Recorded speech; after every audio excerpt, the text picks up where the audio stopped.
Bonjour tout le monde, je voulais vous parler d'une petite anecdote qui vous montre la relation entre religion et finance ou religion et business.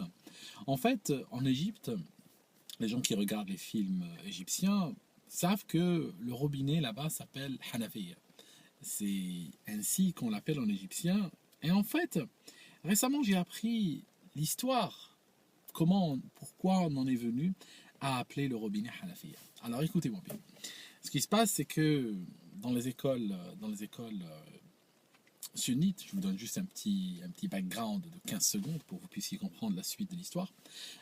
Dans le sunnisme, il y a quatre grandes écoles. Ces quatre écoles, si vous voulez, se partagent à peu près le monde islamique de manière géographique, avec de temps en temps des petits, comment on appelle ça, des petits overlaps, comme on dit en anglais. Ça signifie des sortes de superpositions où il y a des régions où plusieurs écoles sont influentes.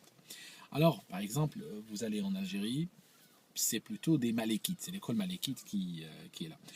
Si vous allez tout à l'est, en Turquie, vous allez plus loin, vous allez trouver le plus souvent, c'est l'école Hanifite. Et puis il y a l'école Shafiite, et puis il y a encore une autre école qu'on appelle Hanbalite. Alors, ce qui se passe, c'est que en Égypte, avant l'arrivée du robinet, il y avait des vendeurs d'eau, il y avait des porteurs d'eau qui étaient chargés de distribuer l'eau à la population. Alors c'est un métier très noble, très respecté, c'est une corporation très soudée où il n'était pas facile de rentrer.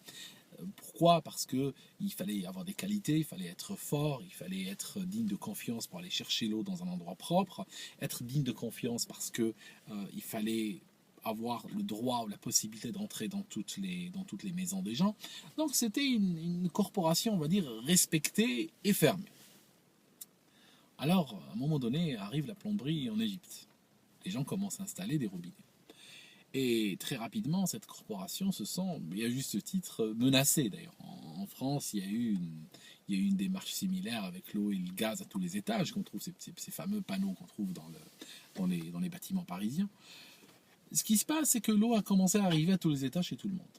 Donc, qu'est-ce qu'ils ont fait les porteurs d'eau? Ils se sont rapprochés des quatre écoles sunnites qui étaient présentes à Al-Azhar en Égypte. Et en fait, l'idée, c'était quoi? C'était un des premiers exemples, on va dire, de lobbying religieux. Alors, ce qui se passe, c'est qu'ils ont demandé aux écoles d'édicter des fatwas pour interdire l'utilisation du robinet. Et comment ils allaient gérer ça? Parce que t'as beau dire aux gens n'utilisez pas le robinet, ils vont toujours l'utiliser pour laver la vaisselle, laver le sol, prendre leur douche, etc. Donc qu'est-ce qu'ils ont fait? Ils ont joué sur la fibre religieuse. Ils ont dit aux gens, celui qui fait ses ablutions pour aller à la prière, celui qui fait ses ablutions d'une eau venant du robinet, eh ben, ses ablutions ne sont pas valables, sa prière n'est pas valable. Vous voyez sur quoi ils ont joué? Et c'est extrêmement salaud parce que ils ont pris les gens par un point sensible. Et donc, sur les quatre écoles, il y en a trois, donc les Malikites, les Shaféites, les Hanbalites, ont marché dans l'affaire. Alors, il semblerait, selon certaines mauvaises langues, qu'ils avaient un intérêt financier dans la distribution de l'eau par porteur. Donc, il était très facile pour eux de sortir ce genre de fatwa pour justement maintenir artificiellement cette corporation. Seulement, les Hanafites, eux, on dit mais c'est quoi cette histoire? Parce que le hanafisme, il faut savoir, dans les quatre écoles, c'est une des écoles les plus progressistes du sunnisme. Ils ont toujours été en avance, si vous voulez, mentalement parlant. Et ce qui se passe, c'est qu'ils ont dit non, ce n'est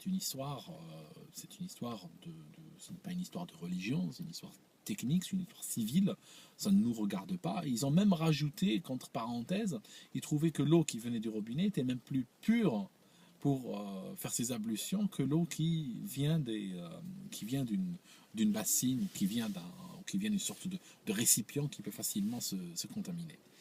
Donc voilà, et à partir de ce moment-là, les Égyptiens ont commencé à appeler le robinet Hanafiya. Hanafiya, c'est le nom, en fait, de l'école sunnite qui a autorisé l'utilisation du robinet. Cette école-là, c'est la même qui a autorisé au XIe siècle l'utilisation du café, par exemple. Et il faut savoir que, pour ceux qui s'intéressent à cette partie-là de l'histoire, il faut savoir que les écoles sunnites ont toujours été très durs avec les nouveautés. Ils ont bloqué l'innovation. Et quand tu bloques l'innovation, tu bloques aussi, tu bloques la création, tu bloques la science, tu bloques la recherche, tu bloques le savoir. En fait, tu figes la société dans l'état où elle est. Ce qui fait que ça explique en réalité l'état de dévastation intellectuelle dans lequel est le monde arabe aujourd'hui. Il faut savoir que, par exemple, comment on appelle ça, le roi d'Arabie Saoudite a failli faire son poste, faire perdre sa place héréditaire, il a failli se retrouver dehors parce qu'il s'est pris la tête avec les mouftis d'Arabie Saoudite au moment où il fallait installer le télégraphe. Quand il a voulu installer les câbles de télégraphe pour que les gens puissent communiquer d'une ville à l'autre, les mouftis, qu'est-ce qu'ils ont dit? Ils ont dit non, télégraphe c'est haram, interdit. Ils n'ont même pas dit interdit sur la base d'un défaut intrinsèque qu'ils lui auraient trouvé. Non, c'était même pas ça. C'était sur la base d'une innovation. À l'époque du prophète, ce n'était pas utilisé, donc c'est mauvais, donc on n'a pas le droit d'utiliser. C'est aussi simple que cela. Voilà, c'est juste pour vous expliquer un petit peu des mentalités qu'on peut trouver dans le monde arabo-musulman. Et ça, je pense, c'est très important pour que ce soit les convertis, bien les musulmans qui vivent en France et Navarre, qui sont peut-être moins exposés à ce genre de culture, de bien comprendre c'est quoi les problèmes internes de cette culture-là et savoir comment les détecter et aller au-delà. Voilà. Je vous souhaite une très bonne semaine et puis on se voit une autre fois.